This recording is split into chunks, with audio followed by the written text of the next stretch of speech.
Councillor কার্যালয় এক যুগে 1 ঘন্টা করে নগর ভবন এই নগর ভবন থেকে সিটি কর্পোরেশনের মেয়র কাউন্সিলর। সুতরাং এই ধরনের ঘটনা কিন্তু তারা একদিন দুদিন নাই, এই ধরনের ঘটনা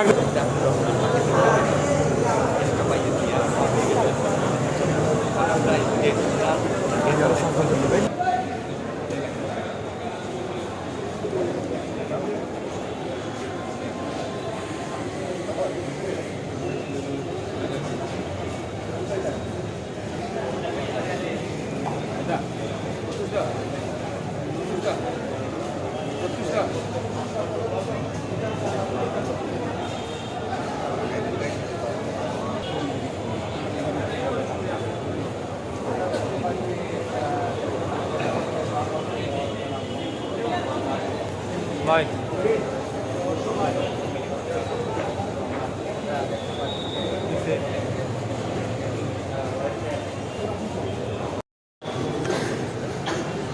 সিলেট সিটি কর্পোরেশনের 20 নম্বর কাউন্সিলর জনাব আজাদুর রহমান আজাদের বাসভবনে হামলার প্রতিবাদে এবং মুজিবের নগর ভবন সহ 42টি ওয়ার্ডে এক যুগে 12টা থেকে 1টা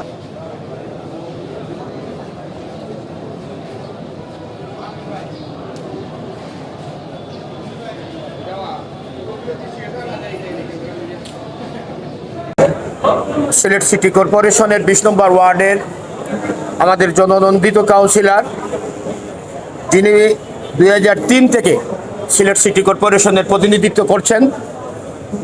5 বার উনি নির্বাচিত। 20 নম্বর ওয়ার্ডের জনসাধারণ ওনাকে ম্যান্ডেট দিয়ে সিলেট সিটি কর্পোরেশনে 5 বার ওনাকে পাঠিয়ে ওনাদের ওয়ার্ডের প্রতিনিধিত্ব করার সুযোগ করে দিয়েছেন। ওনার বাসায় গত পরশুদিন রাত্রে যে ন্যাক্কারজনক ঘটনা ঘটেছে, তার জন্য আমরা প্রথমেই সিলেট সিটি কর্পোরেশনের পক্ষ থেকে নিন্দা জানাচ্ছি। আপনারা জানেন উনি নিজে ওই সময় বাসায় ছিলেন। বাসায় ওনার 3 বছরের একটা শিশু কন্যা বাসায় ছিল। ওনার ওয়াইফ আপনারা জানেন ইংল্যান্ডের নির্বাচনের কারণে ইংল্যান্ডে চলে গেছেন। এই যে ন্যাক্কারজনক ঘটনা যে সন্ত্রাসীরা ঘটিয়েছে, এটা সিলেট সিটি কর্পোরেশনের ইতিহাসে এটা প্রথম। আমরা আজকে এই সিলেট সিটি কর্পোরেশনের পক্ষ থেকে সিলেট সিটি কর্পোরেশনের 42টি ওয়ার্ডের 57 জন কাউন্সিলর একসাথে সিলেট সিটি কর্পোরেশনের 42টি ওয়ার্ডে 56 জন কাউন্সিলর এবং সিলেট সিটি কর্পোরেশন আমরা একসাথে কলম বিরতি করেছি 1 ঘন্টার জন্য।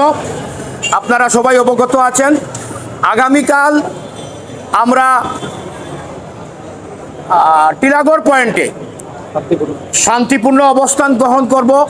56 জন কাউন্সিলর সহ সিলেট সিটি কর্পোরেশনের ভারপ্রাপ্ত মেয়র আমরা দুপুর 12টা থেকে 1টা পর্যন্ত আমরা আগামীকাল টিলাগড় পয়েন্টে শান্তিপূর্ণ অবস্থান গ্রহণ করব।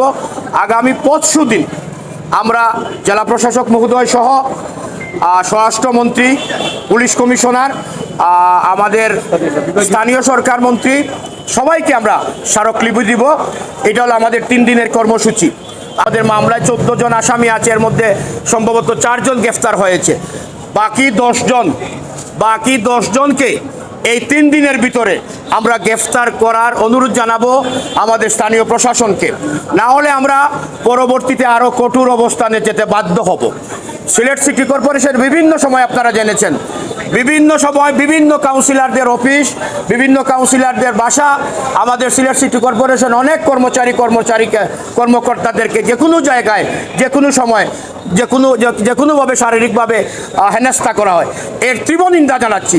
ভবিষ্যতে যদি এই ধরনের কোনো ঘটনা ঘটে তাহলে সিলেট সিটি কর্পোরেশন আমরা যে সেবা দেই, সিলেট সিটি কর্পোরেশনের যে সেবামূলক কার্যক্রম সব বন্ধ করে দিব আমরা।